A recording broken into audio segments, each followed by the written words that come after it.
观众朋友好，欢迎您继续收听收看《早安中国》，我是高洁。今天呢，我们还是和往常一样带来的是石山，还有呢秦鹏先生哈，跟大家一起打个招呼。大家好，大家好，大家好。所以今天我们先开始呢，得谢一谢哈，在昨天我们在独立的在这个频道当中做节目的时候呢，在线的好几百人一直在观看我们的节目。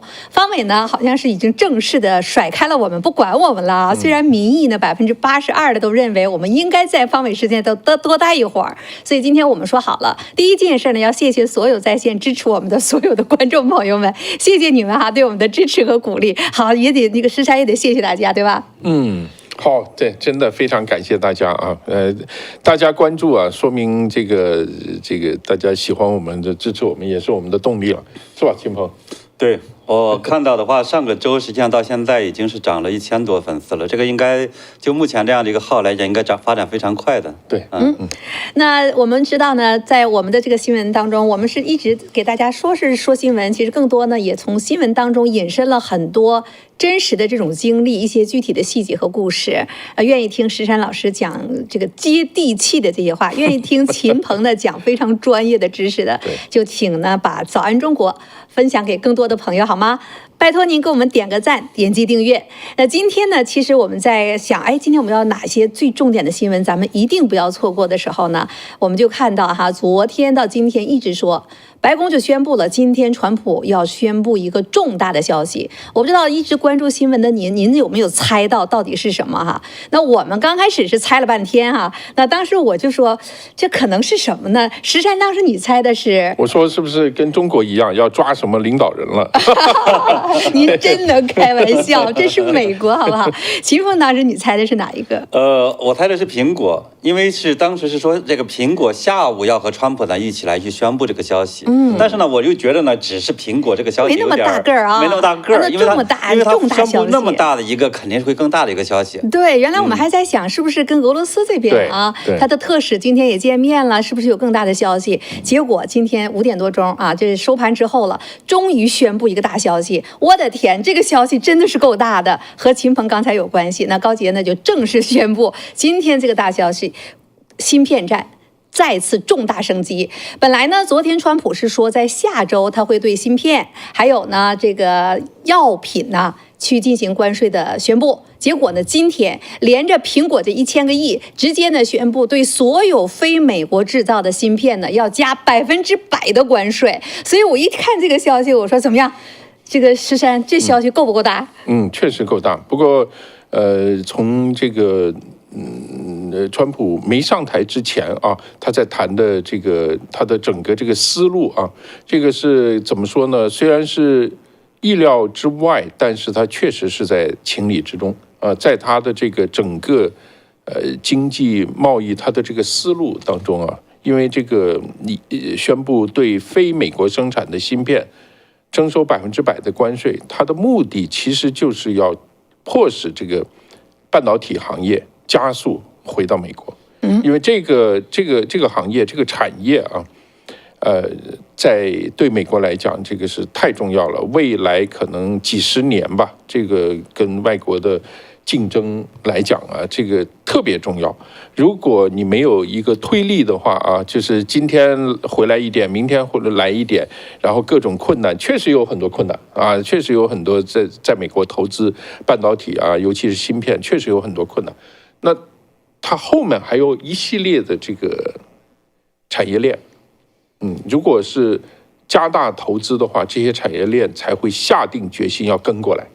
因为有非常一系列的这个产业链，所以我们今天是，所以这一招算是就是让大家下定决心，你们赶快过来。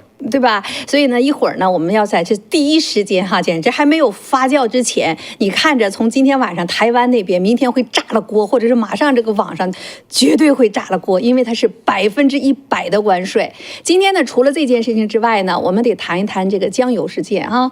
那我们在前天在做节目的时候，四川江油这件事情我们提了一嘴，然后呢就告诉当时呢正是警民对峙的这个时候，现在呢已经进入到这是今天已经又隔了1天了，现在呢来。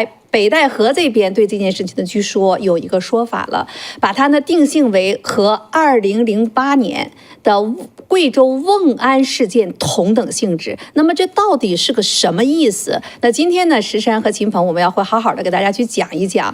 那么这件事情和北戴河之间的关系是什么？和2008年什么是瓮安事件？那么这一次它这样的一个新闻，今天已经上了各大世界报纸的头条了。你说在北戴河正在开会的这个中共脸上也确实是不怎么好看，所以今天的这件事情咱们一起讲一讲。如果还有时间的话，广东啊，这个这个北京这边大水还没有干透呢，还不知道怎么办呢。广东这边又淹了，河南那边又大水了，有的呢已经是负债呀，他投资1500万，结果呢全部给冲毁了。咱们也一起呢去聊一聊。那我就今天咱们就先说这个今天最热乎的川普的重大的消息。秦鹏，你为什么说这个东西太大个了？这个100%的关税到底意味着什么？咱们知道现在川普呢这一场关税，基本上现在回到正常的最高55%，对吧？中共那个时候他抬到145%，结果他居然对芯片直接寄出了100%的关税。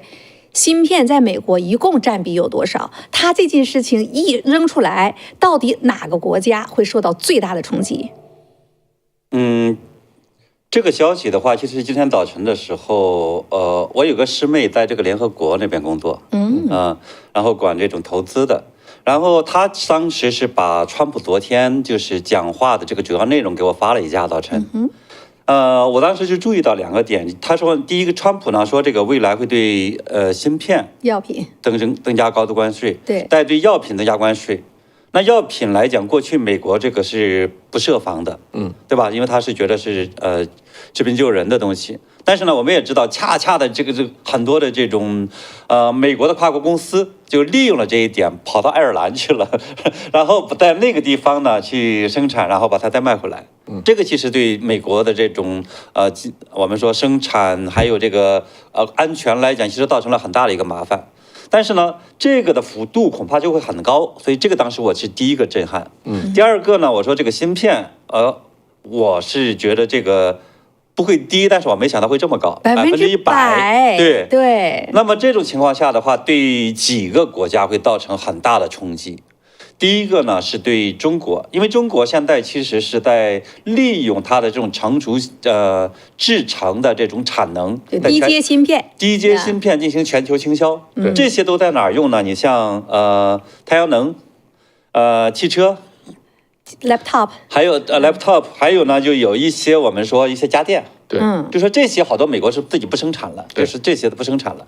那么这部分的话呢，它会造成比较大的影响，但是呢，它整个金额可能也就是几十亿美元到美国，因为美国每年呢是差不多生产，就是说需求大概是6000亿，它自己全球是6000亿，对吧？美国是消费大概是25%，1500亿。然后呢，美国自产的话呢，只有其中一小部分，也就是说其他的这些都是从外边进口。那么这是中国最大的冲击的其实是台湾。台湾的高阶芯片的60%。它是这个美国需求的这量，它全都从台湾进。那么当然之前我们看到呢，就是台湾已经是在美国要生产这些高端芯片了，对吧？对，砸下这个上千亿美元的这个建厂。但是这个肯定毫无疑问会对台湾的政党、台湾的政府、台湾的这个我们说整个这种生态环境，因为台湾相当大一个程度上其实是靠生产芯片的。对呀，它叫护国神山的台积电嘛。护国神山。昨天就有一个消息说，台积电呢要追加3000多亿。现在呢，它在 Arizona 亚利桑那那边已经有将近1600多亿的投资了，就投资3个新原厂。但是呢，到现在它也没产出个芯片来哈，就还在去运行当中，再去建的过程当中。然后昨天就有消息，它要再追加3000亿。到现在为止，台积电方面没有对这个消息呢进行回应。所以呢，今天我一看到100%的这个芯片加上去的话，第一阶芯片呢就是中国了。那一会儿咱们再说它。但是呢，伤害最大的不但是台积电它这边还有追加，它剩下那些厂子它也没有在这边投资啊。金额上可能没有大家想象那么高，为什么呢？就是因为台湾生产的很多芯片，它可能是在卖到其他地方去，比如说这个，包括就是苹果，对吧？它生产的很多东西，它其实是在外边，比如在中国生产，然后它卖到其他国家。它不回美国，所以这部分的关税其实对它影响不大。整个的这个金额大概是400亿美元，就是影响到它的直接。那么呢，当然还有我们说另一个国家，对吧？是韩国啊。韩国呢，它主要是这种记忆体的相关的芯片啊。那这部分呢，它可能大概是有个80到90亿美元。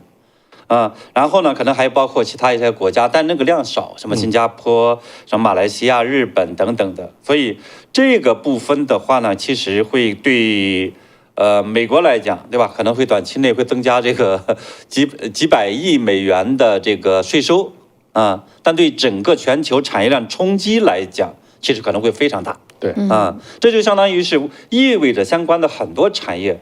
很多的公司都得跑到美国来建厂，否则的话，你这个制造的成本是绝对没办法去 cover 这个就是增加的这个关税的。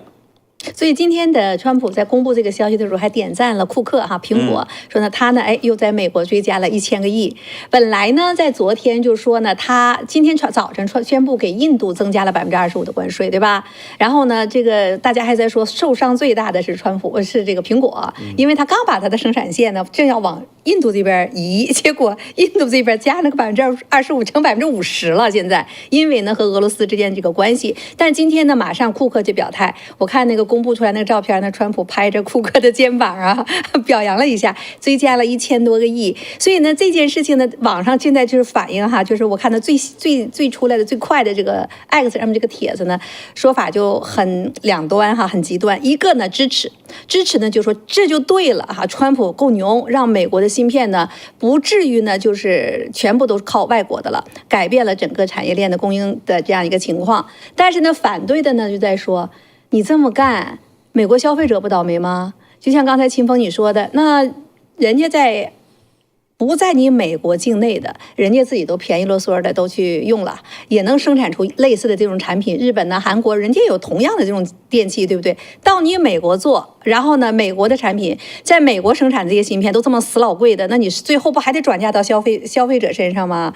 台湾方面，其实那企业也在说，人家不怕关税的呀，你加呀，你加完了，最后你们进我们的芯片，你加我多少税，我就转嫁到我的价格上不就完了吗？你们得转嫁到消费者市场。其实这个增加的关税好多还不是台湾自己承担的，就是说它实际上你看，像这个苹果呀，这个英伟达，还有呢像这个就是英特尔或者其他很多，他们好多公司在台湾生产。这是非常有意思的一点。实际上，真正的关税是他们来承担，不是台湾厂商，不是台积电来承担。对，台积电只是一个超级代工。对，所以对台积电的影响是什么呢？它可能在本土的这种生产，它会降低，不得不呢，就是有一些工厂进一步的把这些产能挪到这个美国来，这是它的影响。对。所以刚才你提到了有个很重要的，咱顺便也就说一说，就是如果这样的话，这一系列的动作可能是赖清德政府他们会压力非常的大，right？你不这么看？我不是这个，我相信对台湾会有非常非常大的压力。但是事实上造成的具体的影响，就像秦鹏说，其实涉及的金额不是特别的多，但是呢，这个心理上的压力非常大，因为你觉得这个台湾觉得台积电是护国神山，我护国神山现在要搬一半到这个美国去了到这个亚利桑那去了，这个会有很多问题。但事实上呢，在过去这些年已经。这个台湾已经向美国投资了很多，它第一期本来是说这个最初的时候是300-400亿美元投在这个亚利桑那，后来再追加，最近又再次追加更多的，最后现在是总共是1650亿美元这个有可能还要追加，当然它这个你台积电在美国的。有很多困难，大家都说，包括这个原材料啦，包括设备啦，人员的问题，最重要是人员的问题。但事实上呢，2024年的年底和今年年初，他们已经可以量产了，已经可以量产了。对一些供应，而且据说良率已经快接近台湾的水平。那就是说，它还是可以做很多。三星方面就差很远。三星是台积电是2020年第一次宣布要投过来的，三星那边呢是2021年。宣布要往美国投资，然后刚开始是什么180亿啊，到现在大概也就300-400亿，就是他们也要追加。但三星是在德州叫做什么泰勒啊，有个地方叫泰勒，一个地方啊，在那投，而那个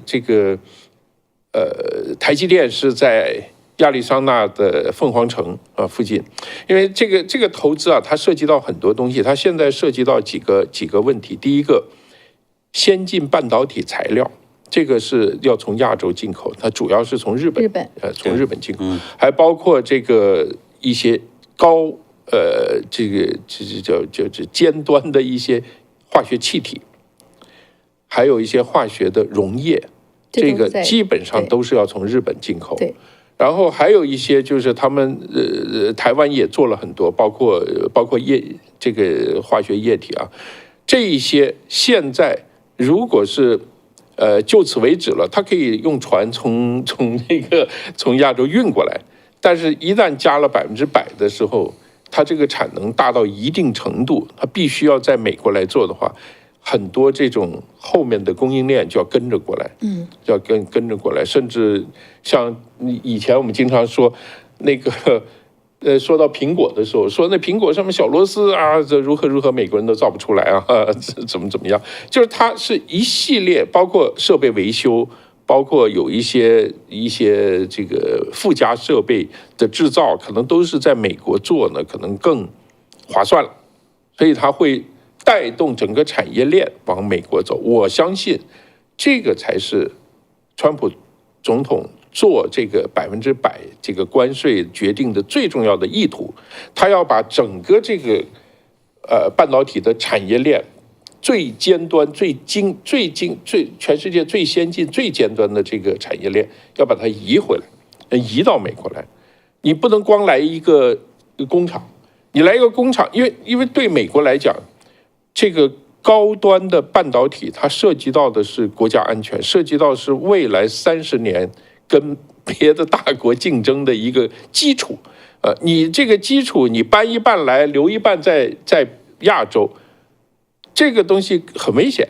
因为这个战争来了呢，被破坏了呢，一旦发生这个美国这个基础都不存在了，那你就出问题了。所以他就要迫使这个包括日本在内，包括韩国在内，包括台湾在内，甚至包括欧洲，像你刚刚说爱尔兰，因为有很多这个芯片设计的公司也在那边，这是要税率低吗？对，要迫使他们往美国移，要移过来，就是要把整个产业链移回来。但是现在最大的问题呢，还是人员的问题。因为这个涉及到有水啊、用地，我不认为很多人说这个地啊很贵啊，这如何，这美国的地绝对不会比韩国、台湾和日本更贵，美国有的是地，而且联邦手里也有很多对，美国最麻烦的其实应该是产业链，短期内它的这种迁移，其实说实话是需要时间的。对，但我觉得从中长期来看的话呢，其实伤害最大的不是台湾，对。谁？伤害最大的是中国。为什么呢？这个意味着说，这个高端的这个产业链，整个会跟中国会断开。因为现在已经我们说在这个光刻机这个领域，对吧？还有很多这方面，它已经是禁止向中国生产去再去出口了。对。那么未来呢？你比如涉及到美国的，涉及到这种我们说尖端军事等等这些的话呢，它又不允许在中国生产。通过关税的方式或其他方式，对吧？后边一定也会跟进很多其他的制裁，就是这个就会导致说，川普实际上在故意性的会把这个尖端的这个整个制造业或者产业链全部的在挪出中国，这个其实对中国来讲打击我觉得更大。今天是8月6号嘛，8月7号就是明天。它本来是从8月1号开始就要补充第2次关税，那正好今天这个节骨眼上，明天就是给1周的时间，让美国的海关做准备。明天真正的关税就要正式开征了。所以明天这个日子开征之后，到底给美国经济带来了什么样的影响，大家都在去关注。所以我觉得，其实在今天8月6号，川普一下子说出来一个这个芯片的这件事情，我相信呢，从现在咱们可能是最先在讨论这件事情的这个影响了。那今天还有一个呢，就是你讲到的，就是它到底在干什么？这里边这个关税里边有个附加的40%，就是那个我们讲转口的附加40%，也是针对中国的。对，所以从明天开始这一部分，还有到8月26号，大概是就是那个800块钱的那种小额进口的这种小包裹，这个免税。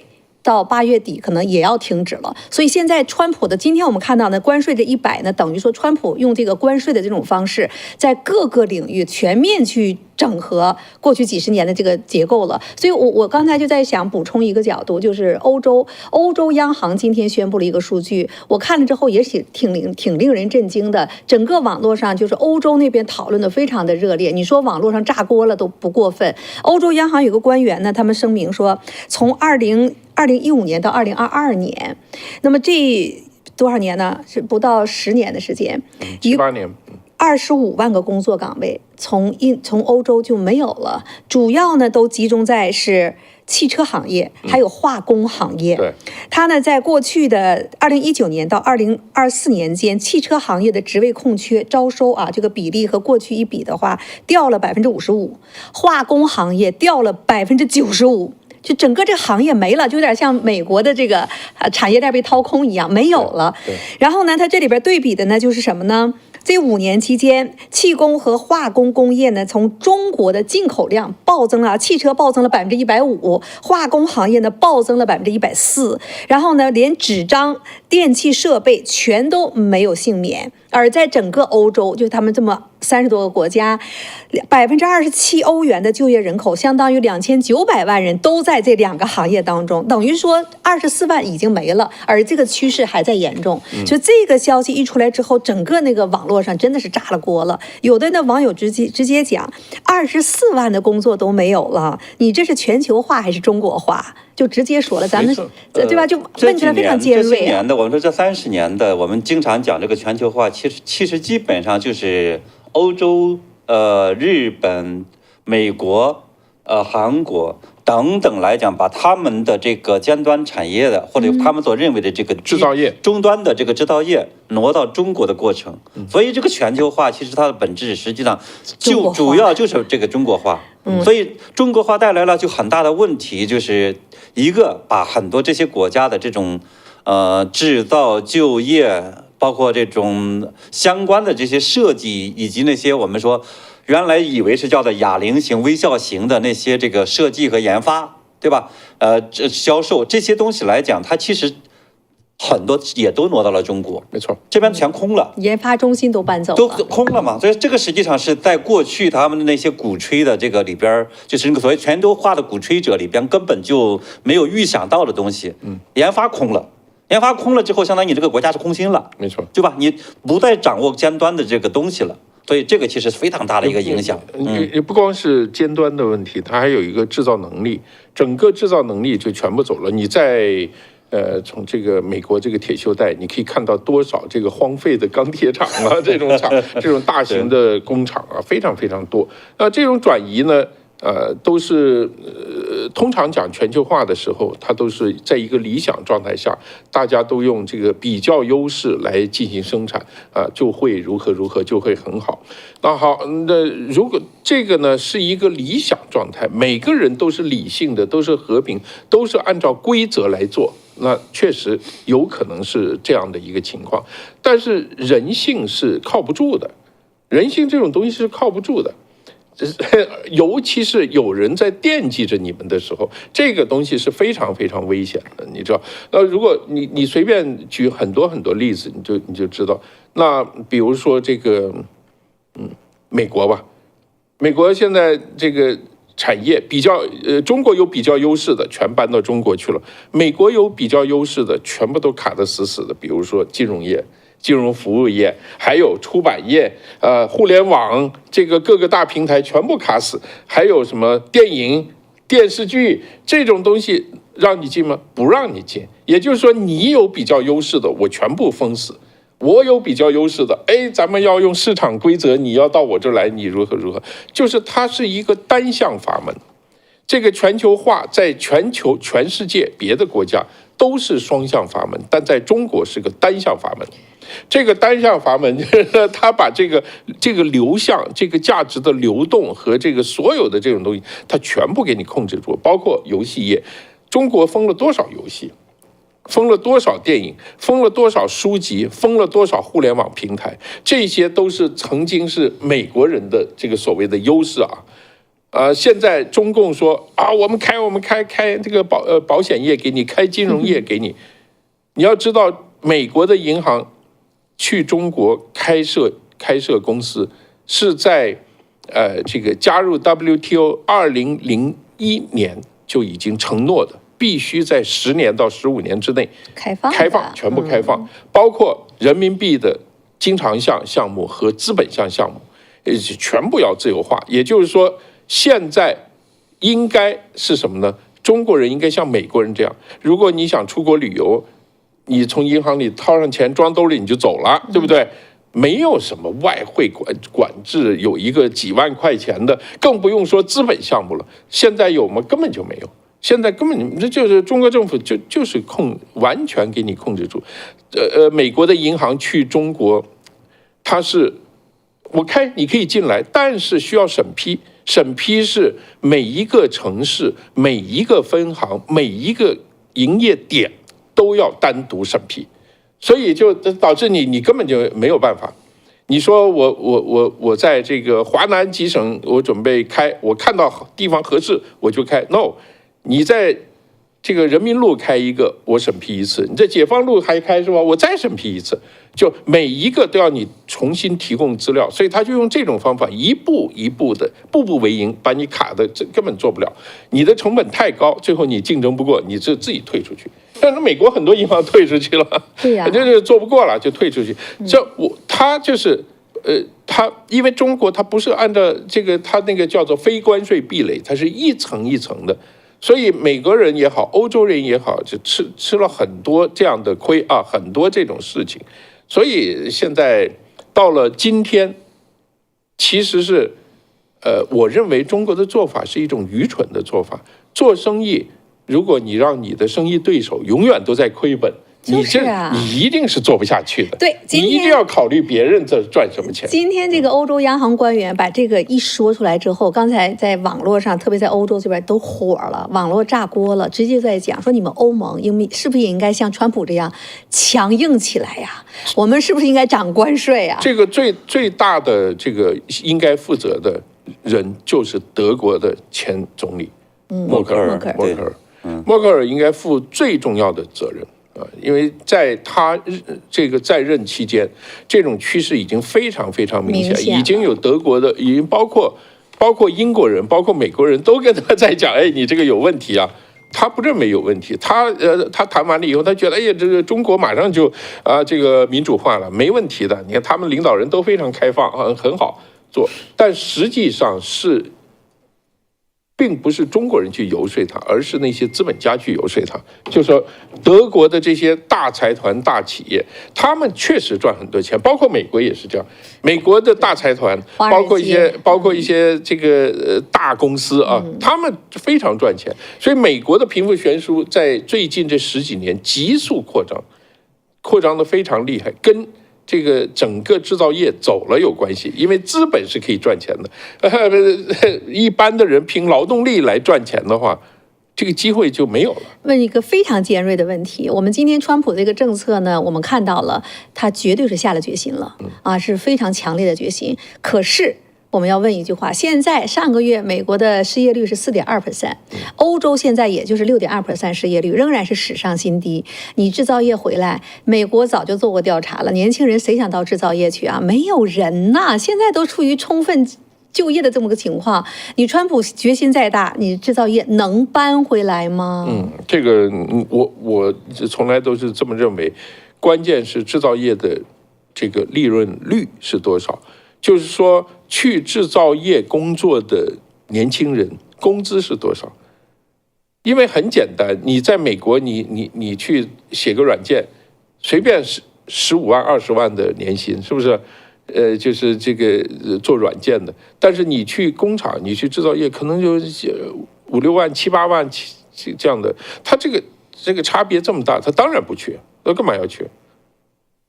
对吧？所以这个当然，未来的制造业是不是还是我们以前想象的，像卓别林那样拧螺丝的？恐怕就已经不是了。所以说，他要做一些培训，要做一些这个高端制造的一些培训，这个是美国教育的体系或者这个就是工作前的培训体系也需要进行大量的这个改革。这个可能是未来整个配套的整个社会体制体系都要发生一些改变。最重要的是什么呢？还是工资，要他只要他能赚到钱，年轻人不会不去的。啊，现在我觉得川普他其实选了一些行业，还是对美国来讲是有可能回来的地方。比如说就芯片行业，他这个门一关的话，其实就意味着说，类似芯片这种制造业，它是会跑到美国来去生产。那么这些行业呢，我们说它实际上它的整体的利润率是相对较高的，特别加了100%关税，你跟这个去相比的话，还是差别很大。中国你现在为什么它加那么高？它也有它的原因，就是中国你比如说现在它在一些低端的这种制程方面。太便宜了，成熟生成什么样？它就是采取了和那个其他行业的一个做法，就是倾销。对，就是它怕不挣钱，都是倾销。你就包括我们说现在的这个欧洲的汽车，为什么这种被冲击这么厉害，对吧？化工为什么被冲击这么厉害？汽车实际上被电动车在冲击的。你像中国的汽车出口到欧洲，其实是不挣钱的，甚至赔本的。对，一台车我看那个比亚迪赔5万多人民币，这还有这么做生意的？但他这一条就很厉害在哪儿呢？把你的整个行业，把整个产业给你冲垮了之后。他到时候再慢慢的再去把这个价格提起来，这个就跟原来这个稀土是一样的。稀土原来中国简直就跟那个白送似的，像白菜价，白菜价。但你现在的这个稀土就已经价格很高了，所以类似其他好多行业也是，他就采取这个方法。但这样子一来，它其实就是对美国对欧洲来讲，它不仅仅是个成本问题，它相当大的一个程度上是一个这种安全问题。对吧？如果你放在中国生产，你不知道他哪一天给你加了些后门进去，对吧？比如说芯片，对吧？还有呢，你不知道哪一天他借个什么机会就卡你一下子。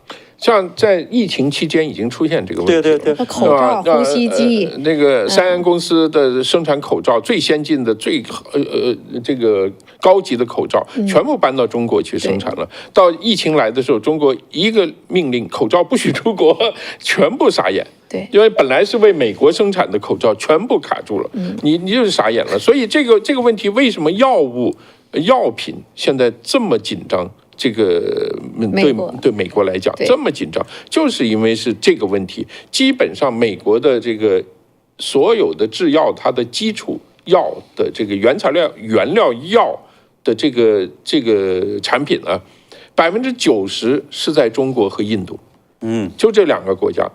那还有一些问题是它不是平均的，不是说每一个药都是说印度有一些，中国有一些，是有一些药就只有中国有，比如说抗生素。抗生素的基本的原料全世界90%几都是在中国。中国那个抗生素已经用烂了，那个河流里面随便舀一瓢水测一测，靠抗生素超标那个东西，但是不重要是吧？但是呢，就是对美国人来讲，这个是非常危险的。抗生素是什么？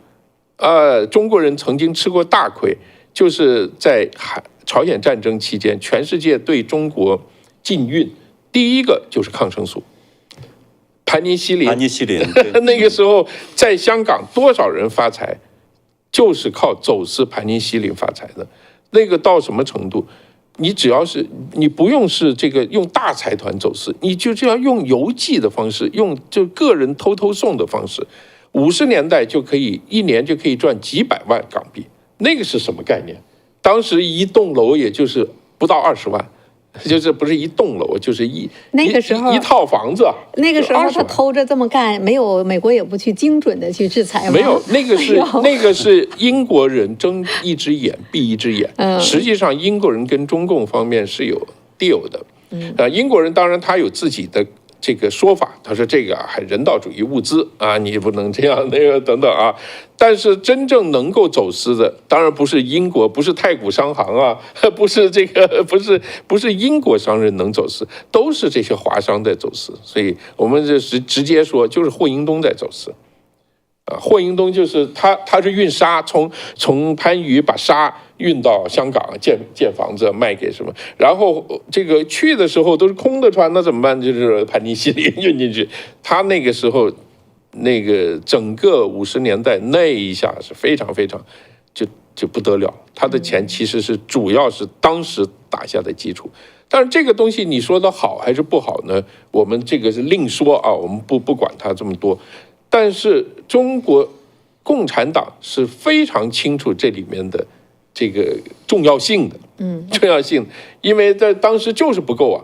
中国在朝鲜战争的时候，所有医院里面这个抗生素全部搜罗了以后运到前线去，因为伤亡太大，需要大量的这个抗生素盘尼西林。这7、80年过去之后，现在呢转过来了，对，所有这些东西被中共控制在手里头了。没错。所以现在呢，川普下定这样一个决心，不管是我们下周看药品啊，药品会加多少关税，他呢还不仅光是对中国，他对美国整个药厂他痛下决心。上周是17封信嘛，给了美国的这些大药商，他也是呢对，还有包括美国内部这些问题全面整肃。所以今天我看到这个100%芯片关税的时候，你能解读到他的决心。刚才施珊你讲到就是印度啊，这个也都在印度的这个基础药品。其实川普今天还有一件也是和关税有关系的，就看印度加了25%，totally 现在已经50%了。对，目前等于说是最高关税其中的一个了。那再一高点就中国了。那今天呢，这个事情，印度外交部都已经出来开始抗议了。那他呢就在说，你中国也在买，你不去弄他们，你弄我们啊。然后呢，现在我看到今天路透社有一篇这个独家的报道，他就在讲到为什么这件事情本来是最有可能跟印度之间能够谈下来的，为什么现在给变成这个样子了？说呢，印度有点比较骄傲啊，他谈得很好嘛，结果呢，在就是农产品和牛奶啊等等的奶酪这一部分的时候呢，他们就想呢，我拿着15%的关税，然后呢，我再少进口点，多占点便宜啊，这是印度这个非常擅长于这方面。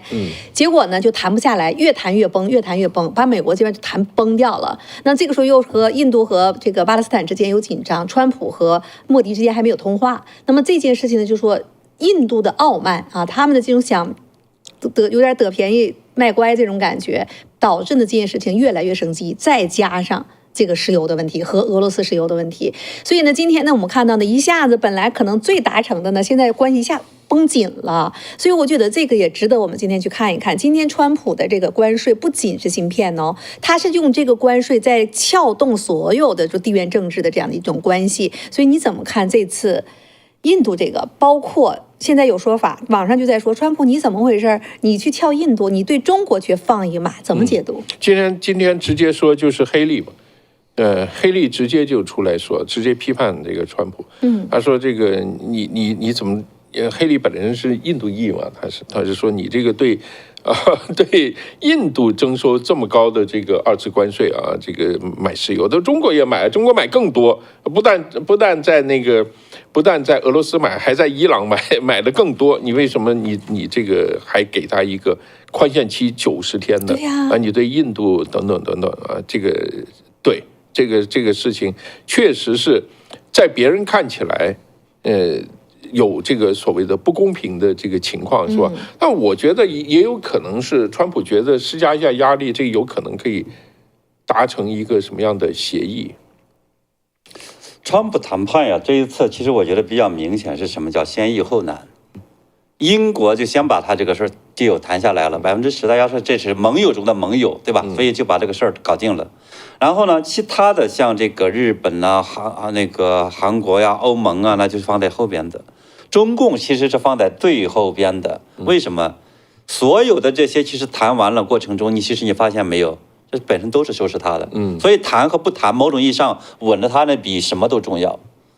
所以我觉得这个其实不是对中共不下手，是下狠手，只是呢看起来是全部包装在这种友好的谈判和这个跟习近平打电话这个方面。那么对于印度为什么这么狠？其实我觉得这个你刚才提到了有几个原因，对吧？有一个相当大的原因就是这个印度有点太傲慢了，对吧？觉得好像我可以跟欧盟、跟韩国、跟这个日本那个规格一样，15%的关税。这个本身我觉得他想多了。为什么呢？韩国、日本和这个欧盟，你注意到没有？它这里边都承诺了几千亿美元的投资。对，你这个其实是印度根本就做不了的。所以在这种情况下的话，它根本就不可能达到那么高的一个关税，他交不起那么低的，他交不起这个入场费，交不起这个入场费嘛。而且那么很多产品，他们卖的像欧盟啊等等这些，是美国不生产的。所以呢，印度的那些产品没有竞争力。纺织。对吧？印度你告诉我呢？印度的那个整个这种产业来讲，它凭什么美国就必须让你去进这么给你开放那么好的这个条件呢？你没有特别的这种竞争力，为什么他要放进来呢？所以我觉得这个对印度来讲，实际上是一个自己没看清楚自己。还有一点是什么呢？作为印度，美国其实在防着它。什么意思呢？就是这么多年，我们知道美国吃的最大的亏是什么呢？太相信中共了，把所有的产业、所有的这种我们说这种未来的话，这个押宝到一个这种所谓的许诺将来走这个战略合作伙伴的这种政权里边，结果是什么？结果今天的话，简直狼狈不堪，培养了一个自己最强大的敌人。那么这种情况下，这个错误难道会放在印度上边吗？绝对不可能的。所以你看这句话是不说的，但是呢，白宫这个私下里边其实是据说是表达了这种心态的。所以对于印度，如果不听话，那绝对不可能允许他这个发展很多东西。所以呢，对于印度来说，它不是个关税问题，其实是在寻求或者我们说去锁紧它，去进一步的去调整，说到底你是不是愿意去成为一个长期的真正的战略伙伴的问题。你如果要想真正的成为战略伙伴，你就必须付出你的责任。责任体现在哪几个方面？第一，你要忠诚。你不可能叫做脚踏好几只船。印度现在踏着这个俄罗斯的船，踏着这个中共的船，还想呢跟其他的这个金砖国家或者其他等等这些，还想这个去和美国唱一些反调，那对美国来讲，这个是坚决不能允许的。所以这不是简简单单的一个贸易问题。还有呢，我们说对于莫迪来讲，我觉得他其实是一个。也没有完全摆正自己的这个位置。这一次你就非常奇怪，莫迪在整个的贸易谈判当中没跟川普打过电话，没有。这个在川普来看的话，这简直是不可思议的东西。川普这个人其实是非常重视这种叫做大国领导人之间的这种关系的，个人关系很重要。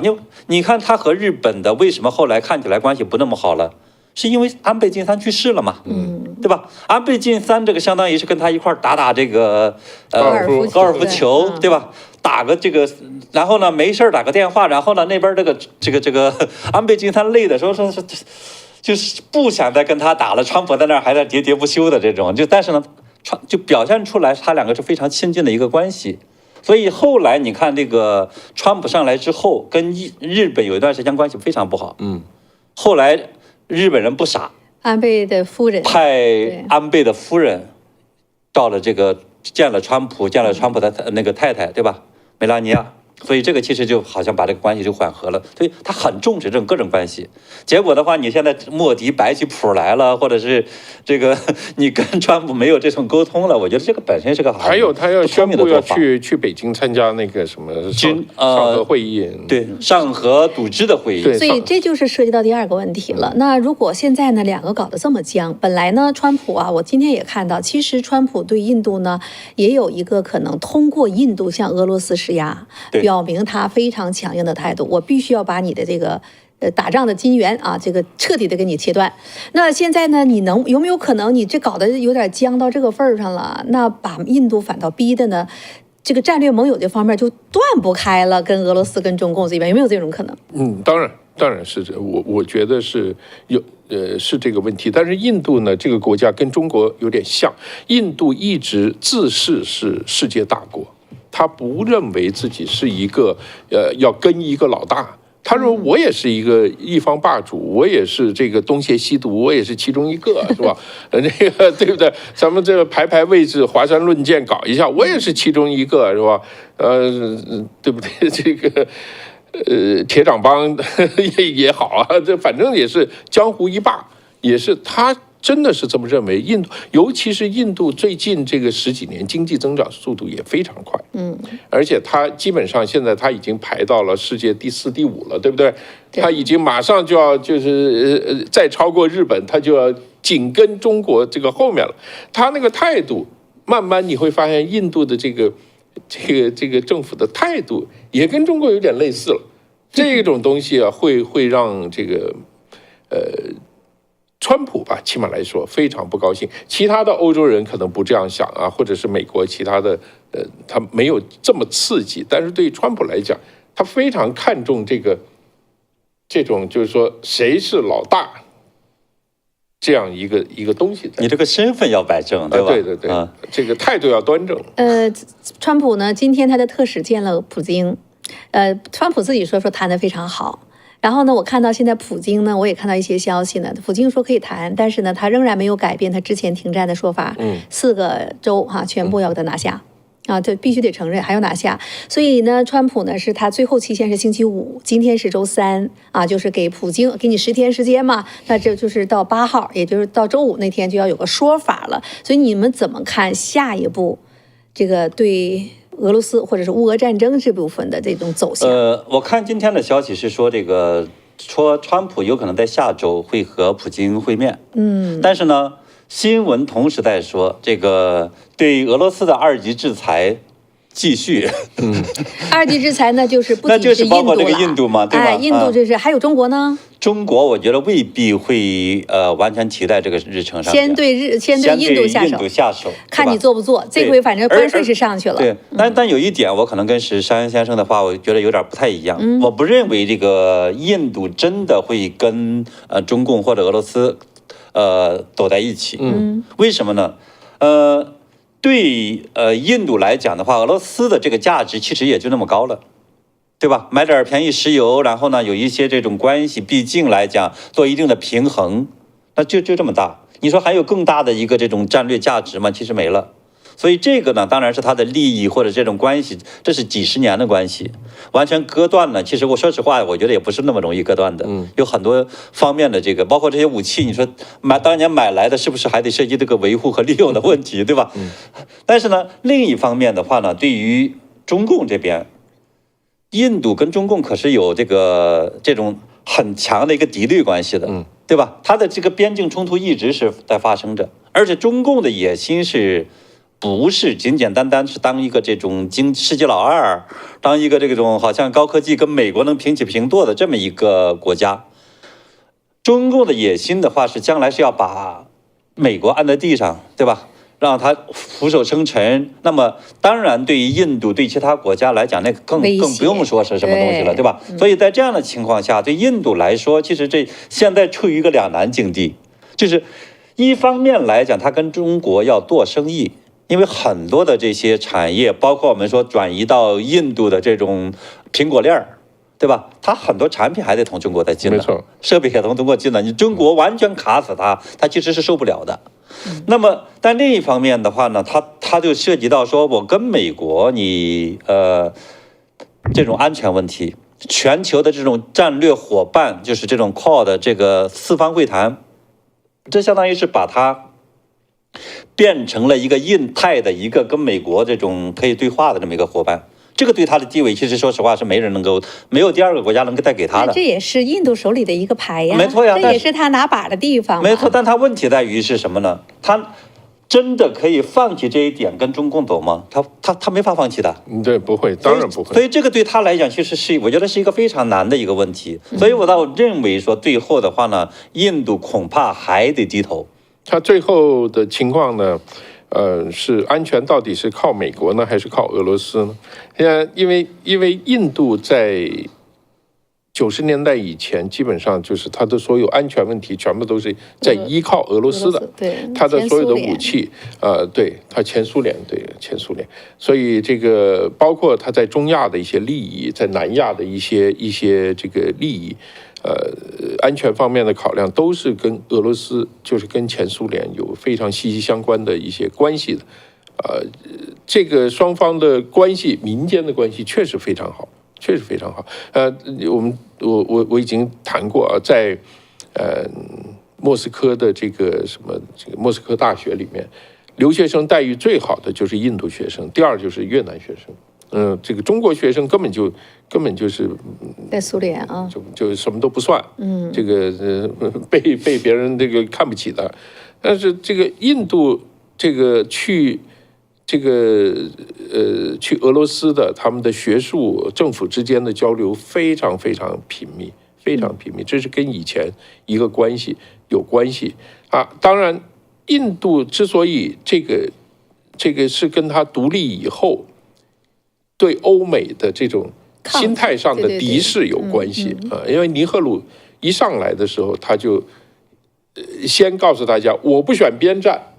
所以他搞了一个不结盟运动，不结盟运动，他是要当盟主的，没想到给中国在后面打了一顿，这个盟主当得很没有面子，你这个虽然是这个江湖上一大帮，但是打仗打输了啊，这个华山论剑一下子没打对，被别人打的这个屁滚尿流的，所以他那个时候就很恼火，所以跟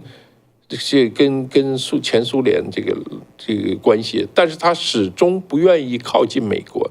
印度对美国、对英国、对欧洲人是有内心的这个防备的，还有敌视的，这个跟中国人很类似。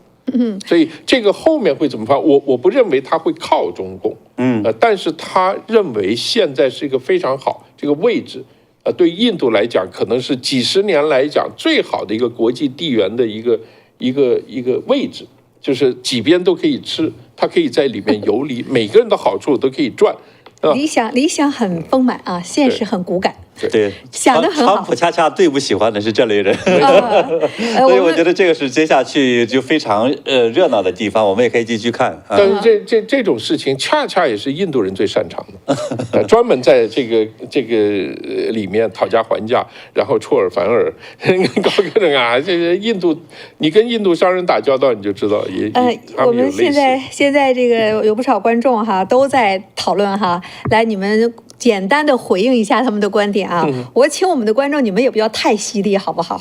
鸭奖来自于台湾的朋友，谢谢啊，又跟着我们过来了。哎，川普今天要给芯片，所有不在美国生产的芯片100%的加关税，你们台湾什么反应？把反应给打到下面哈。刚才呢，我们的石山还有秦鹏呢讲完之后呢，下面的这个观众哈都有自己的观点。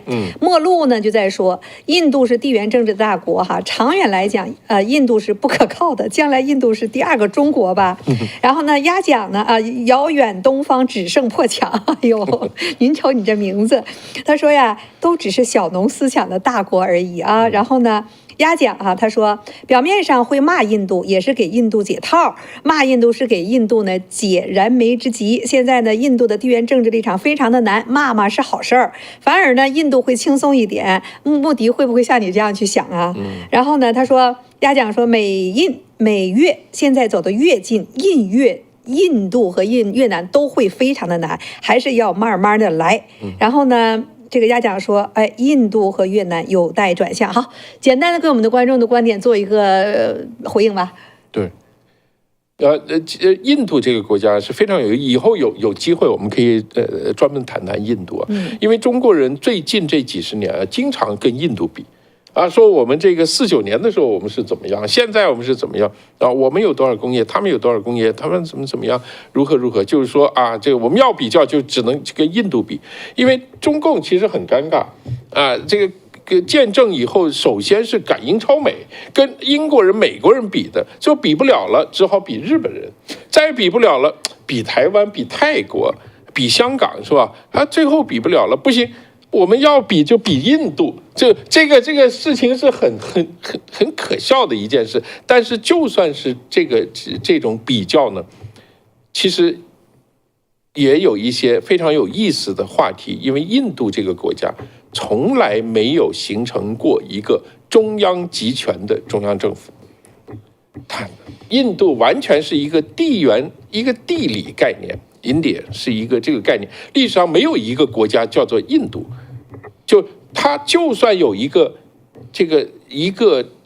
朝廷，哎，大家都认他，也就是认他当大佬。他下面的有无数个，印度有50多种最主要的语言，50多种最主要的宗教，他的民族、他的这个信仰完全不一样。他没有出过一个秦始皇，所以印度这个国家治理起来比中国治理起来难度要大得多。我真是这样，你去过印度你就知道，太难了。所以他这个莫迪啊上来之后，其实相当大的程度上改变了这一点。没错，对，他也是通过印度崛起、强国、民族主义来凝聚这个国家。如果他成功，这是第一次把印度次大陆上面的讲印地语也好，是这个旁遮普这个锡克教徒也好，他能够凝聚在一起。他希望走这一步，所以在这个时候他不能软弱。你要明白这个他在玩的这个游戏啊，如果他软弱，他就不这个里面这个向心力就会失去。所以你要知道，在最近这个莫迪之所以能够连任，能够在印度受到很大的支持，就是跟他这个态度强硬有关系。谁我都不尿。好，那川普看看你们俩到底谁硬啊？所以现在就碰上了吧，50%。所以我们观众朋友们去猜测一下、推测一下哈，印度会不会？到底怎么会选边儿？你觉得到底和川普比谁会硬啊？你觉得印度会硬到底，你就打个1。你说印度呢，川普都得服啊。那川普这一副就是川普大帝啊，人家就是牛，那你就打个2，好不好？那这是呢，我们今天的川普今天寄出的一个关税哈，芯片的100%，同时呢给印度加了25%，印度的关税呢已经达到了50%。印度呢已经是美国，他们两个之间是美国第12大贸易伙伴，一共呢大概不到600亿美元的这样的进口的这种货物，一旦800多亿。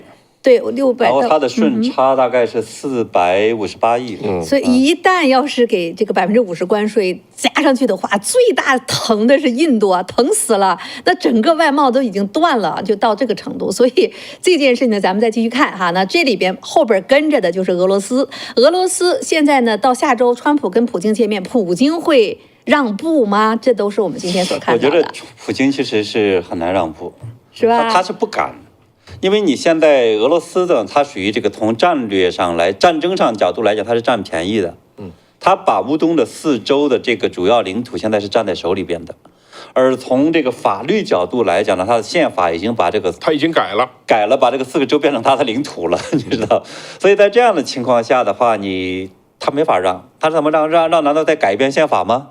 所以这个领土其实很难再去做，所以他最多你比如说他现在就是停止这个空中袭击，当然他某种意义上他也不是这个真想停止，为什么？他的飞机被打没了，所以呢这样的情况下他就占领了这个地面的这个领土，然后呢他提出了几个条件，其实在川普他们来讲其实觉得是不可能的，就是讲北约不能再去东扩，对吧？还有呢这个乌克兰不能跑到这个北约。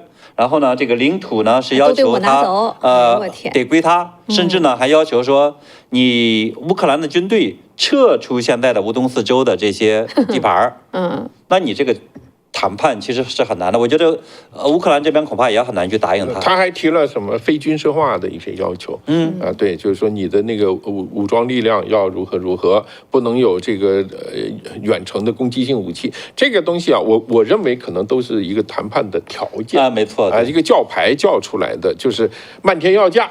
咱们落地还钱。现在对于普京来讲，最困难的就是乌东这4州，包括这个克里米亚都已经写进他宪法了。那他要想再做什么，他必须要修改宪法啊，他修改宪法，那他就没有面子了。对他一修改宪法，这个普大帝就变成不是大帝了，就变成普小帝了。但是俄罗斯呢和苏联在内，俄罗斯在内，他们在历史上虽然他们对这个领土的野心从来没变过，但是呢，他们也是愿意承认失败的，他们很多次承认失败，包括在中国东北这一个战争。跟日本人打败了，他们马上就签了合约，俄罗斯的军队就全部退出东北，完全我只要中通铁路，其他的权益啊，其他的这个我全部撤走了，包括原来什么旅顺的大连这些港，我都不要了。这是还有比如说这个第一次世界大战，前苏联啊，让掉了大量的乌克兰的土地给波兰啊，就重新划。就是给甚至这是列宁时代让出了很多土地，谋求和平，因为他刚刚立足，政权对，刚刚立足。但是二战的时候他又把它全抢回来了，所以他们这个是要看到对手是谁，还有看他被打得有多痛。我觉得俄罗斯这个民族啊，还是比较怎么说，比较现实。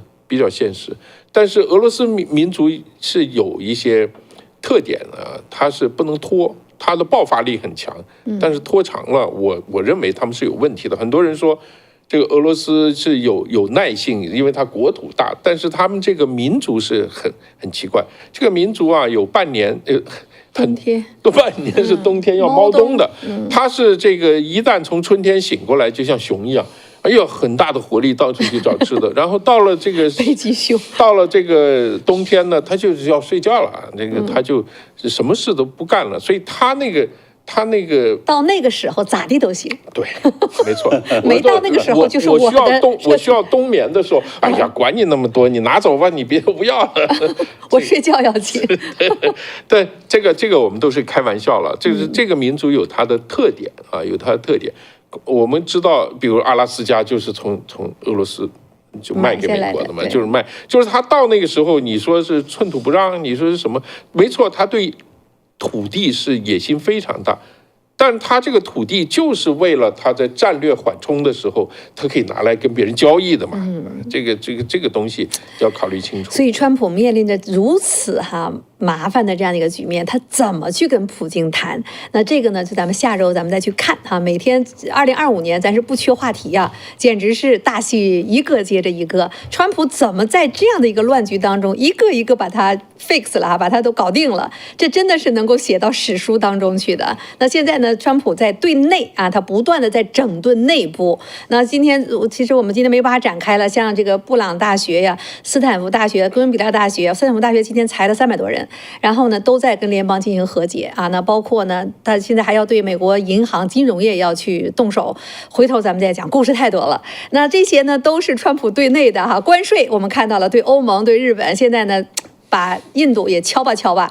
那么接下来呢，就是台湾加了100%的芯片，这下一周就是要所以呢，川普我们也感觉到他中共那边真的是留在最后再说。现在呢是把所有的盟友、所有的内部的问题一个一个的再把它捋顺。那么这是川普这一边，那么另外留到那边正好像觉得没他啥事儿似的中共，他日子是非常难过的。那我们接下来呢就讲一讲这2天挺有意思的。这边呢北戴河会正在开，我们之前在上次节目讲到了，那就是其实全世界都在关注着。那这次的北戴河会议，可能我今天看到了，还是有消息说，习近平的去留的问题，是一个非常关键的，和怎么去留。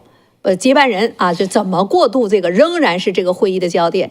美国这边都在密切的关注这件事情。与此同时呢，结果四川那边发生了近年来非常罕见的，全世界主要媒体都在报道的四川江油的这个事件。所以呢，这个事儿呢，那天晚上我们只是开了个头就看到我们讲到了那天石山分析的非常的精彩。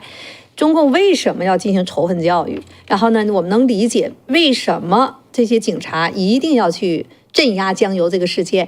这个事件这2天我们看到呢，已经是还在发酵之中了。那其实我们那天就在说这件事儿了。那这个事情本来呢很简单的一件事情，霸凌。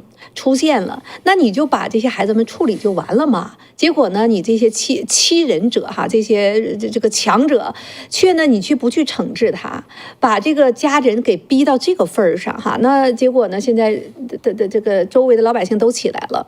所以呢，这件事情呢，我们看到呢，整个的中国呢，刚开始这件事情被网络爆发出来之后，现在开始舆论控制了啊，已经全部都压下去了。但是这中间有一段，就是在那天，咱们今天是周3、周1的晚上，整个全网发酵。那么整个的冲突啊，警民和这冲突，整个让全世界都在看到了。那中南海也看到了嘛？所以我们看到北戴河这边就有消息了，说这件事情呢跟贵州2008年的瓮安事件性质相同。所以我想今天我们就不妨呢去聊一聊哈，这个像为什么跟瓮安？对呀，为什么跟瓮安事件同类对比？2008年贵州瓮安当时也是一个女孩子，然后呢说是。官方说是自杀，但是呢，说是官方子弟啊，有没有强奸啊，有没有逼迫，然后呢，死因不明。这件事情直接引发了6月22号，导致了瓮安的县政府、财政局、公安局楼都给烧了。那个事件是非常的大。2008年那个时候还是奥运会，金鹏当时到底是怎么回事？瓮安这个事件的性质和江油和四川的这个江油有的一比吗？这两个事件确实是非常像。就是表面上看起来都是一个我们说没有地位的这种女孩，对吧？江油这边的话，一个女孩是被霸凌，那另一边呢是这个瓮安是2008年的时候，这叫李淑芬的一个女孩17岁，就所谓的跳水死亡溺亡，对吧？溺亡呢，可是呢，当时现场有3个男青年，那3个男青年呢，大家很多人都在怀疑说，这警方没处理他们。那大家都在怀疑说，这个女孩她不会无缘无故跑到水里边就把自己淹死，对吧？那是不是这3个人呢是把她给强奸了，最后她给杀掉了？所以这个其实是一个非常大的一个疑点，可能也有很多的大家提出来的疑点。那么最后的话呢，当然警方的这个处置也非常像。那对于这些所谓的家属、所谓的这些来要个说法的人，就是漠视不理，或者后来就是打压。打压的情况下的话，那些这个其实跟他们关系没有大的那些人，其实就很多人就是一些普通的市民，对，愤怒了之后的话，他们站出来是向官方讨个说法的这个结果呢，两边也非常像，警方和周围的这些这个来的警察、特警、武警等等的话，就镇压了这2个事儿。几乎也是一模一样，对吧？这个江油这边呢是什么？绵阳的这个德阳的广元的，可能对，周围的很多的这些警察、特警都跑这儿来了去镇压。那边的瓮安呢，当时其实也是非常多的这个，也是就惊动了中央政法委，这边这也都是惊动了中央政法委的，所以这边也是镇压下去了。然后呢，结果上来讲呢，其实你要细讲说这个事儿本身。那么官方他都会把它归结为是叫做这个官员处置不力，他不认为说它是个制度性的问题、体系性的问题，都是处置不力。你把这个事情闹大了之后呢，给中央政府添麻烦了。这实际上他把它比作瓮安事件的一个非常重要的一个原因。对吧？他不认为这个说这个事儿应该去怎么去进一步的检讨。现在呢，我们说这个瓮安事件当时是处理了。当地的这个是书记、市长，好像就是反正那个地方的县长，就是也把他们像官儿给处理了，但是不直接说是因为这件事儿，但是呢，大家其实都知道说，就因为这件事儿没处理好。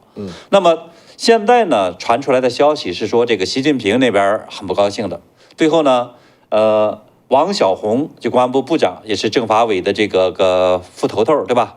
他呢是提出来一个建议，说那就把它比照瓮安事件，然后把呢这个江油市的这个市委书记，他们呢也给罢免，然后四川省的这样的一个工作组进驻江油，所以看起来这2个事件的处理也非常像。但是这件事情呢，我看到哈，就是网络上就在分析这件事情，这件事情真的是就这么简简单单的吗？因为我们看到这是近年来，我们知道以前中国有很多的群体事件，但是实际上咱们都是做新闻的，你有多长时间都看不到了这种警民冲突大面积爆发的这个录像在网上沸腾有很久了，对不对？对，所以就是有人有阴谋论啊，就是说，这个背后啊有政治斗争的这个影子在后面，可能有一些，因为你现在如果是四川省。啊，或者是警察这边出什么问题啊，做什么事情，但是另外一边呢，又是网上要到处传啊，这个也没有第一时间就把它封掉，舆情封杀，舆情也没有啊，全部爆出来了。对，就然后还有大多这个江油加油啊，这种。他当时有封杀，弹幕出来他的封杀是什么呢？把你这些视频就全部放江油，这不都是江油就顶上热搜了吗？他就把这个旅游啊、江油什么肥肠啊，都把这些弄到上面去了。结果呢，就把你的关键字给顶下去。对。然后呢，结果呢，这些网民不干哈，网民就直接就在那个他有那个弹幕嘛，就是中国有个特有的东西，弹幕飘，都是江油加油，江油上啊，怎么地的。所以他有一段时间要控制，但那种控制的方式呢，并没有像以前全部你就没有一刀切，没有封死，这是非常有意思的一件事。现在就是这个问题，谁管呢？谁管这些？现在就是现在。这个事情啊，就在吵，很多国内的人就是说是蔡奇跟王小红在闹起来了，因为呢，这个前一段时间你知道，不是公安部一局的人也换了，然后特勤局也换了什么人呢？换了很多都是蔡奇的人，而管中宣部管。这个网信办舆情控制的就是蔡奇，所以大家就说他就故意给他难看，给谁难看？就是给这个王小红难看，那不就是给习近平难看吗？那不一定，他也是习近平的人呢。他们两个人，咱们上次不分析了吗？蔡奇还是习近平的人吗？你们不都说了吗？这个人是两面三刀的，在反骨的。他这个他已经重新站队了，对不对？比较狠。他要做什么事情？因为现在就是我们知道前一段时间都是枪杆子出问题，将军呢出很多问题。现在到了刀把子可能要出问题了，因为这个公安部又在开始换人了，整肃啊。因为这个就是对中共来讲，这是两个东西是最重要的。然后有一个人。一个枪杆子已经出了一些，对中共的党魁来讲，对，然后一个刀把子，然后这个笔杆子，好了，这都是他一个人的，其实他很危险，我认为他蔡奇哈，对，其实2008年的这个贵州瓮安的这件事情呢，把政府都烧了，在中国历史上也很罕见的了，非常罕见的一件事儿。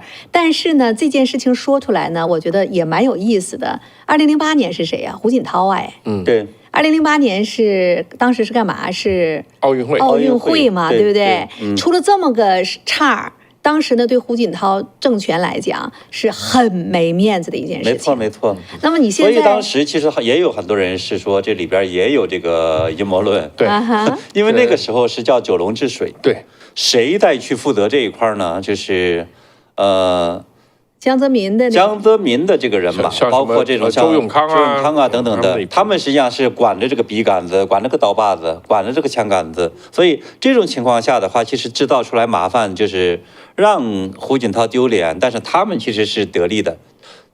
对他们来说叫什么呢？叫做玩寇与自重，就可以更多的扩权，把这个政法委把这个香港的这个刀把子扩张，对吧？要更多的钱，然后呢扩张，把这个人员再扩大。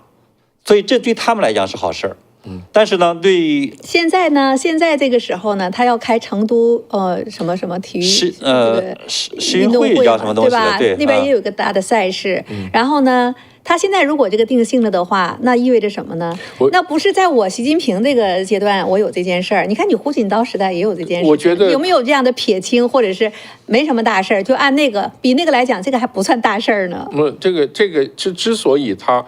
跟瓮安这个事件可以比较，而且是就是说，认为习可能发火了，不高兴了，拍了桌子了，然后要怎么样了。之所以这样讲，就是因为这个事件涉及到敏感时期。在08年的时候，这个敏感时期当然就是奥运会。奥运会就是说，当时是不顾一切，任何手段一定必须把奥运会。你像那个。年初的西藏那边镇压，对，然后一场大地震，对，然后瓮安还发生这个事，都是08年，所以他这个不管所有事情压住。奥运会一定要开好，这个对他们来讲是最敏感的一个时期。所以这个呢，现在呢，我们反过来想，绵阳或者是这个江油这个地方有多敏感啊？也没有烧楼，也没有打官员，也没有什么，为什么这么敏感啊？我觉得确实现在是一个非常敏感时期，尤其是现在北戴河正在开会，而尤其是现在。到4中全会之前，对于普通老百姓、对于外人来讲没什么敏感的，但是对于他们里面那批人来讲是非常非常敏感。为什么现在这个很敏感呢？因为现在在北戴河将定谁21大是中央委员。谁可能上政治局？谁怎么样？这些人安排是要从2年前就开始安排的，因为21大你要从党代表开始安排，你必须是地县级的党代表，然后你要是省一级的党代表，然后你还必须是全国就是全国代表大会的党代表，你必须是这个党代表，你才能被选上去。变成中央委员，你选了中央委员，你才能当政治局，你才能上去。所以这个时候啊，即使是橡皮图章，也得走一遍过程。不是，他这个很重要。全过程民主就这么来的。对，他全过程一定要这给你走。问题是，如果有人给你使坏，比如说啊，假设啊，绵阳市这个有某一个官啊，或者是这个官他可能要当中央委员，那我们给他使点坏。他就过不去了，你明白吗？你在现在，你就是你的省党代表，你就过不去了。就这个里面啊，我们外面看就是偶然的这些事情啊，里面谁也不知道他在发生什么事情。你说的这个有意思。所以而且绵阳这个地方很有意思，就是说它江油嘛，属于绵阳管。我跟你讲，我为什么江油县的这批人呢，他不敢乱弄啊。它是有原因的，因为江油只是一个县级的一个行政单位，你知道绵阳那个地方部级的、副部级的一大堆啊，跟北京一样，因为它有大量的军工企业，包括中国的造核原子弹的这个研究所，造原子弹的企业，造很多这个精密的什么导弹的这个部件的很多这种企业，那些企业分分钟就是部级单位。你不知道一个老头出来，别人是这个专家，是一个副部待遇，这可能他的孩子就在那个地方。这个在读书啊，所以当地的公安局，我跟你讲，四川有几个县。当地的政府是不敢乱说乱动，他不像别的地方，我是县委书记，我就是土皇帝了，在那个地方可不敢，因为这个你不知道你会碰到谁，你不知道你会踩了谁的尾巴，而且他们这一批人跟北京都有千丝万缕的关系，那你就倒霉了。所以这个为什么在江油和绵阳这个地方，这个事情反而给闹大了？我估计和刚开始他们想多了有关，他们就担心了这个事情。给你补充一个大料，四川省委书记王小华，王沪宁培养出来的。然后呢，四川的省长叫做施小林，习家军。那真有可能这个真有可能哎，你刚才分析的这个，就中间谁给谁下套，谁给谁使绊子，都有可能这个事情出。所以中国人老说什么天下未乱，蜀先乱。四川那个地方是挺敏感、挺特殊的地方，挺特殊的一个地方。所以这次呢，确实是在整个的这个录像当中哈。刚才有一位网友，您叫做什么鱼头泡饼啊，听起来很好吃。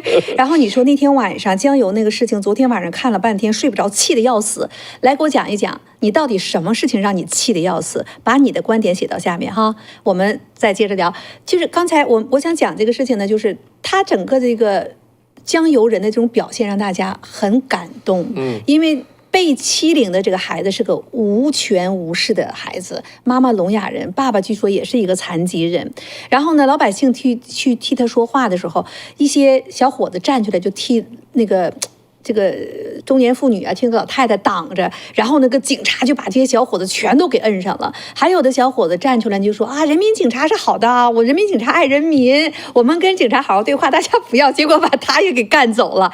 所以这件事情呢，让我们看到，就是在中国那种老人倒地都不服，谁这事儿跟我自己没关系，让我们从江油人身上其实看到了一种中国人在那种侠义、那种血腥。然后呢，我们也看到了呢，现在呢，中共呢，他对这些人，把他大家觉得让人家最接受不了的，把这些人抓起来不说。你好好把人用警车押走也就罢了，你弄到运猪的那个猪笼车里边去，在大街上哗啦哗啦过去，你搞什么？你搞那个车是怎么回事？现在也搞不清楚。对啊，就羞辱人嘛。我觉得这一次其实这个江油事件呢，对中共最大的触动，对全国人最大的触动，恐怕也就在这个地方。就是中共这么多年，相当于通过一次一次的这种屠杀、恐吓，对吧？各种镇压。其实把他或者就是包括那种类似于南京的这种彭宇案呐、什么等等的，我觉得他其实他起到了一个相当坏、相当大的一个作用，就是把大家的这个血性已经激起来了，给打死了。给压下去了，就是不让大家再管这个，你自扫门前这个雪，不要再管他人法上霜，对吧？你不要管别人了，这个实际上是他做的最坏的一件事情。但是江油事件让中共，我觉得他最害怕的地方就在这个地方。那么多的人，你看，包括网上，包括这个江油本地的人，他根本就不是为了自己，他是为了这个其他人站了出来。那么多网上，你看这个网民参与的，我觉得没有几个亿的，也得至少1个亿的人了，对吧？在网上各种各样的这种去传播这个图片呢，去冲击这种冲那个什么政府的或者是那个公安局的各公安局的那种视频的账号，对吧？冲塔放弹幕，对吧？包括下边刷屏那个评论，好。那么多人，绝对是这个上亿人参与了，这个其实对中共来讲是非常可怕的。因为这就意味着说，更多的人未来会可能在类似的这些事件中，绝对还会站出来。这个事件的话，它和以前还有一个非常大的不同是什么呢？瓮安事件那个时候什么时候啊？中国经济上升期，对，08年，对吧？上升期大家还是有希望的。你能觉得好像我不管是从将来的出现个习近平的这种叫做习仲勋的儿子还能改个革，对吧？或者还有点希望。现在谁还有希望？没人有希望，所以这一次据说这个江油事件能发酵这么厉害，有一个原因就是原来的这个本地只是一些这种叫做老人、孩子，或者就是一些普通的当地的那些没啥本事的人就在本地待着呗，这公务员们，对吧？现在不是了。经济不好了，原来大量的年轻人回去，大量的年轻人，大量的这个中年人或者什么做生意的、做打工的回到了本地。所以这一次你看那个就是年轻人很多呀，为什么？就好多是这么来的。这些人可和原来的人不一样啊，这些人是有过见识的人，甚至呢，据说当地以前不是袍哥，袍哥的话，他当地以前就是袍哥发源地，这怎么个故事？这叫四川民国是袍哥的发源地。哥老会，这个 Mountain 啊，也在讲这件事情，看来很懂的四川。是邓小平就是袍哥出身的，就是邓小平他们家就是袍哥出身，当地的一种我们说就是一个帮派或者一个这种有点这种那就很讲义气的那种，是有政治的那个东西背景动机在里头，对吧？他是袍哥最早的这个哥老会跟这个红帮有类似的东西，就是反清复明的，后来当然就演化成了这个就是江湖流派了啊，就是这个变成了这个丐帮一样的，反正但是就是可能已经没有这个要反清复明或者怎么样了，但是呢。它内部的很多这个规矩都还在，对，就是说，所以邓小平身上是非常明显的，对，不怕。举几个例子，什么内部的规矩？邓小平身上哪点跟袍哥的这个？邓小平是一个非常讲义气的人。讲义气，把他老爸的小老婆都给睡了。那是那年轻的时候，那是他年轻的时候，但是这个也是传说啊，我们不敢乱讲啊。但是这个邓小平是这个，你帮过我的，我一定帮你。你弄过我的，我上台我一定弄你，这个是袍哥，就是快意恩仇啊，就是说有仇报仇，有恩报恩呢。我上了台以后，他就这么干的，他这个确实，你看后来整个中共里面的这个清理三种人啊，那些给他打得很惨那一批红卫兵的那一批人，和后来这个老干部的和帮过他的人完全是不一样。这个对，所以这种情况下的话，我觉得对于江油本地，对于全国来讲，因为这种我们说失业和这种大量的回乡，对吧？这个其实会发生很多的这种。将来会爆发出很多东西来。经济不行的情况下，每个人压了一肚子火的。对于原来大家都知道，我为什么躺平，为什么这个整个经济不好了？有见识的人他就知道说，因为你共产党把这个国家搞砸了，搞砸了之后来讲的话，导致我现在不得不回来了。对吧？不回来之后的话，那么更多的人当再碰到很多这些事情的时候，你觉得大家会怎么做？一定会怪以恩仇。我觉得这个事情其实对于共产党来讲的话是个很可怕的事情，它绝对不是一个简单的个体性的一个地方性的事件。你要知道那个成都人和重庆人是两种不同的人种，我们就经常开玩笑啊，讲话也不一样。成都人呢，就是靠川西川北的这个讲话特别软，特别软，很嗲。很嗲，包括男孩讲话都很软软的。那重庆那边呢就非常直，非常刚，那个梆梆梆像豆子一样倒。但是我跟你讲，中国最具反抗的恰恰是川西川北成都那一带的人，非常奇怪。这个事情为什么是这样，我们搞不清楚。你看国际上也是这样，越南人特别温柔，但是越南人打仗谁也打不过他。韩国人特别牛是吧？啊，这都是棒子，历史上总是灭国，这个很奇怪的这个事情啊。好了，我们讲成都人啊，89年64的时候，对，还有那个除了北京打得最厉害以外，就是成都打得最厉害。成都的那个人民商场一把火烧掉了，因为我有朋友在成都啊，他们跟我们讲，就是袍哥，就是黑社会的上来跟大学生上。你们没得用，你们都推到后面去，你们推到后面去啊！他们上来，每个人提着这跟武警开干，所以打得特别凶啊！曾经把武警这打到这个省委大院里去了，他们很凶啊！当然最后判刑，成都也判得很厉害，枪毙也枪毙人。就是这个成都这个地方很奇怪，当年这个保路运动也是这样，你知道保路运动打到最后的时候是冲进四川总督赵尔丰的家里面，把他给抓进去，直接给一枪给干掉了。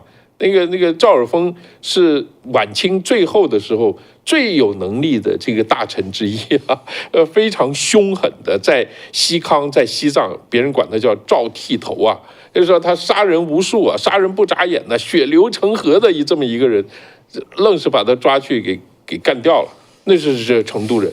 这个很厉害。四川人在历史上还有呢，不是那个蒙古这个铁骑所到之处的话，都是这个要么归降，对吧？要么呢就是打不过就完蛋了。对，结果的话，你看当年的这个四川人是把这个蒙古大汗那个蒙哥给打死了，钓鱼城的时候。就拼命的反抗，拼命反抗。这个反抗之后的话，把蒙哥打死之后的话，实际上就造成了蒙古西征和整个的这种全球的一个这种剧烈的震荡。那些这个什么成吉思，就是后来这个谁那些兄弟们，对吧？就忽必烈啊，或者很多其他来讲，就跑来去抢这个王位。后来就出现了什么这个元朝和四大汗国。就这么样的，就是把整个这个全球秩序都变了，就是四川人干出来的。你们光说这一遍你知道刚才我说这个鱼头泡饼啊，他为什么气的他半天睡不着觉？鱼头泡饼，我严重怀疑你就是四川成都人，是不是？所以你很生气。他生什么气呢？他说孩子被霸凌不敢反抗，老百姓被暴力机关霸凌也是不敢反抗，被抓起来的那些人，被抓的过程中，旁边的那些人就这么看着。看上去是大家在抗议游行，其实在我看来，很多人就是在看热闹，让他们散了就散了，怒气不争的气。他是气的是这个，你们还说日本人，这还说这个成都人、四川人敢反抗，但看的人现在占的比例也很大。对，当然，这个绝对是的。还没到全民都去抗争的时候。群众运动呢，这种所谓爆发啊，它是一个链式反应，所以这个所有的专制集团，它最重要的就是快速反应的警察部队，就是要在链式反应的第一环和第二环就马上把它切掉，这个是对他们来讲是最重要的。所以中共这一次一看有所发展，各地的特警马上进城，马上就砍掉，这个是一定的。再发展个3-5天，那就是另外一回事。还有一点，还有一点，这是一个局部的地区事件。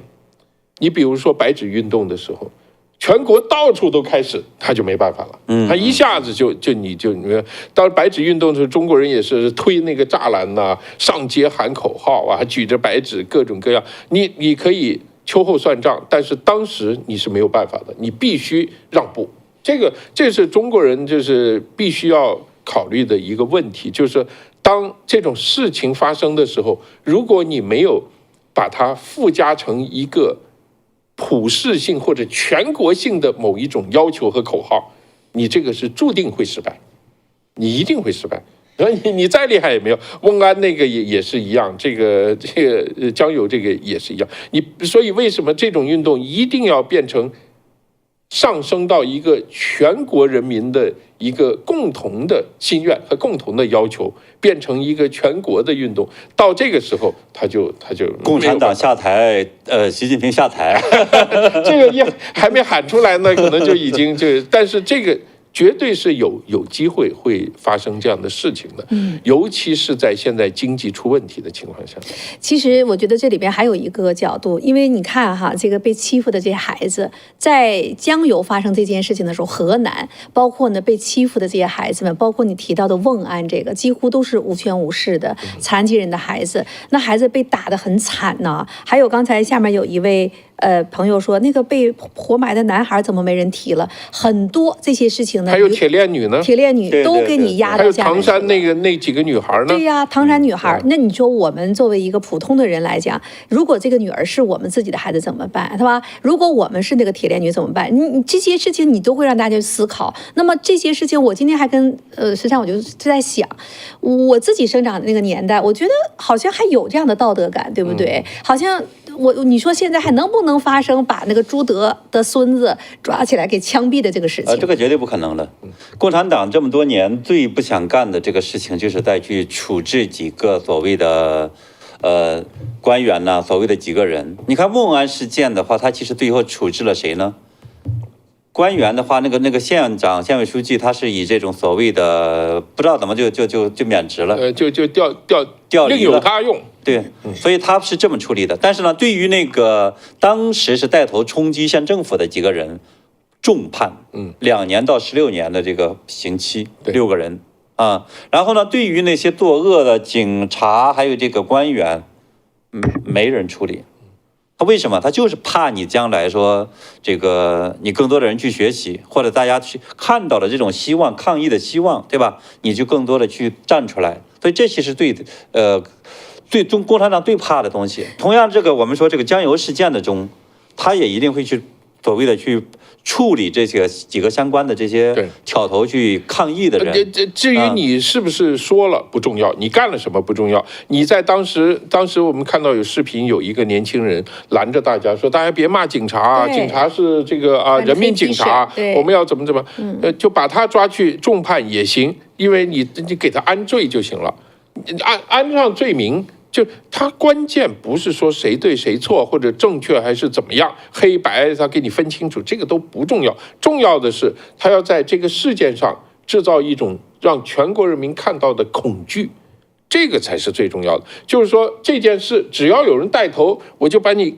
狠狠的弄，就把你就一辈子全完了。不光你一辈子完了，你们全家都完了，你们祖宗18代都完了。他就是要用这样的方式让所有人不敢出来，或者起码你出来之前你要忍很长时间啊，要想很多这个念头啊从脑袋里面飘过。他的目的是这个目的，包括这个处理瓮安事件。我告诉你，我不能告诉老百姓，我不能让老百姓有这个印象，我处理了这些官员，但是体制内的官员知道他们是为这个负责了。这个就行了，我达到这样的目的就行了。他们镇压不力，所以我把他们撤了。但是这个呢，老百姓不这么看，所以我给他评级调一下，我就怎么调一下。但是里面的人知道他们是因为这个事受到影响了。但是当时你出来只要是反政府的，或者是你做了什么事情的，一定要重判。所以这一次，因为他这个事情这么大，很可能这个江油这个事，共产党也要去重判一些什么。如果这样的事情，从铁链女、唐山这些唐山女孩啊这些事情，包括今天的江油这些事情，那走下来，包括瓮安，那你不就等于说？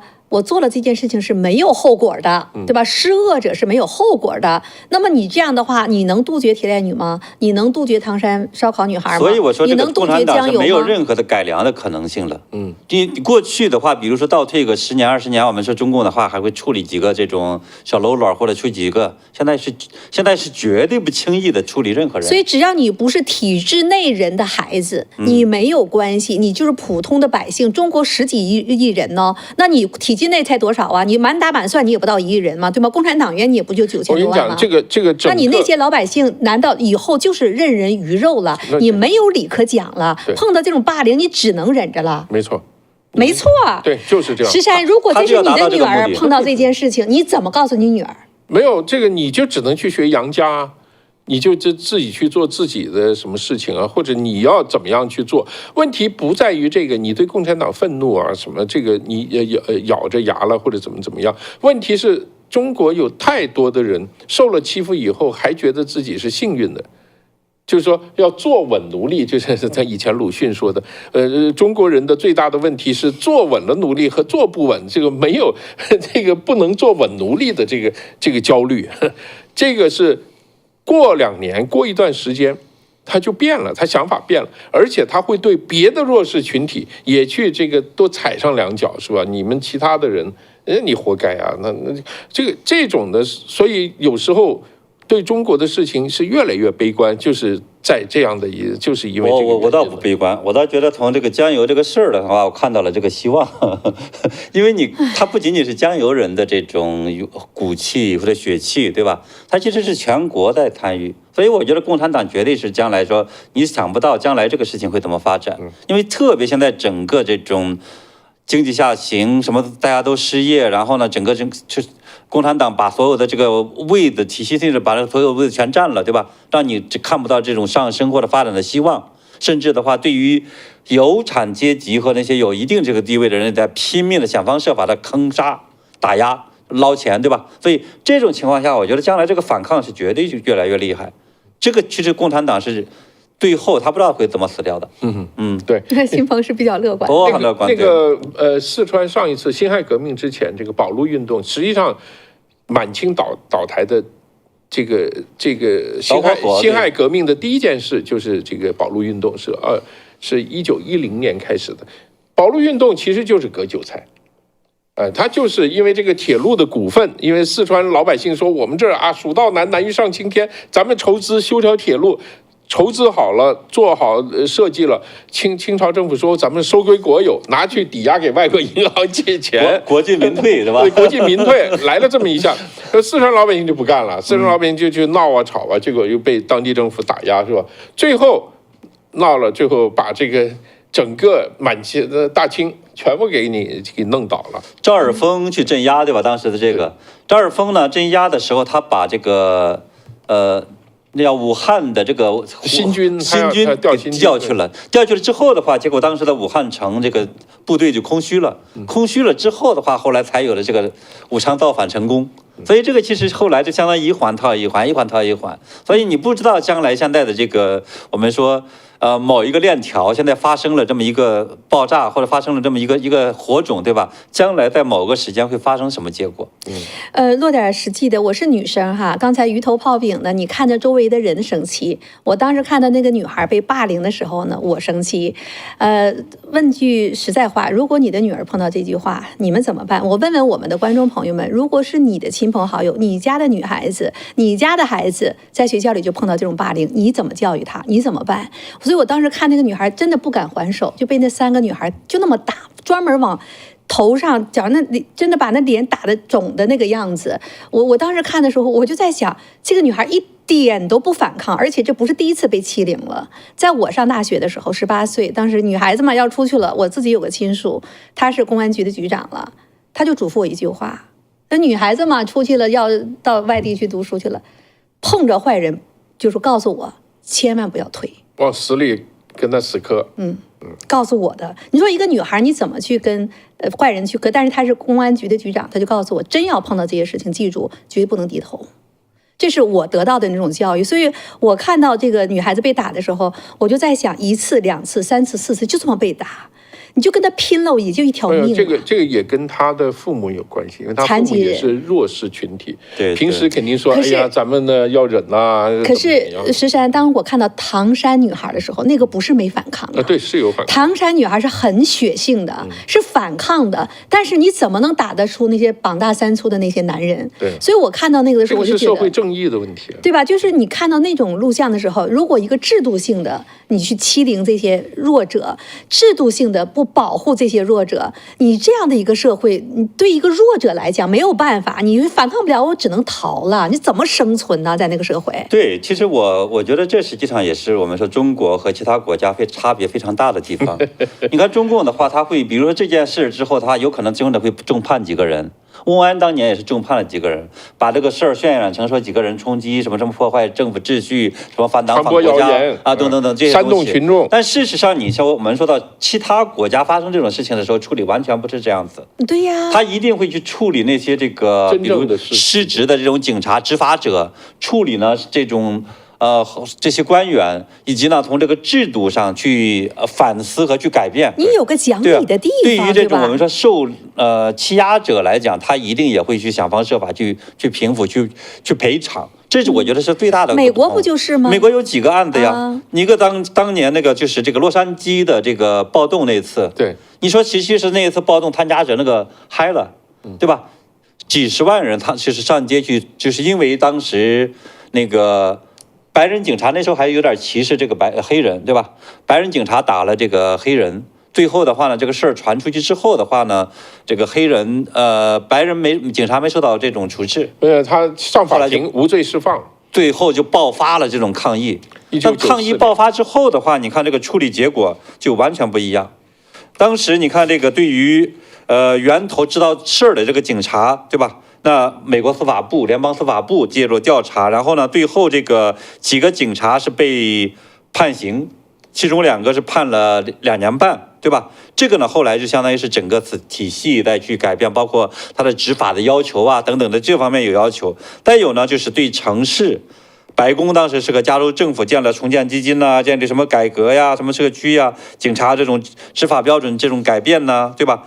抗议者来讲，大部分其实是最后就是非常轻的，除非你那种故意去搞那种趁机抢劫呀，或者干了很多更坏的一个事情的，被抓现行了。对，但是没有一个的话呢，是按照什么反国家呀、什么中共什么寻衅滋事啊，没有这么去做的。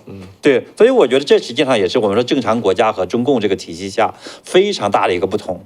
对呀，所以刚才下面录音啊，英录他说，要是我的孩子，我直接打过去跟他们玩命 ，I love you 。是啊，真的是这种感觉。那唐山那个女孩的事情，包括这次那么柔弱的女孩子就被他们凌辱的这个样子，而政府官员就这样就这么压下去了。你说怎么生活？这个国家你怎么生活？所以你看了这个时候，真的是。刚才还有一位，这是 Frank 杨，他说唐山女孩意难平。是啊，他们的生死都不知道，他们不是没有反抗过，所以。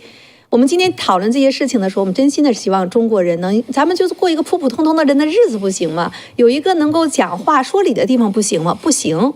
所以这就是我们今天我们不得不去关注中国的这些事情，所以我们叫做早安中国。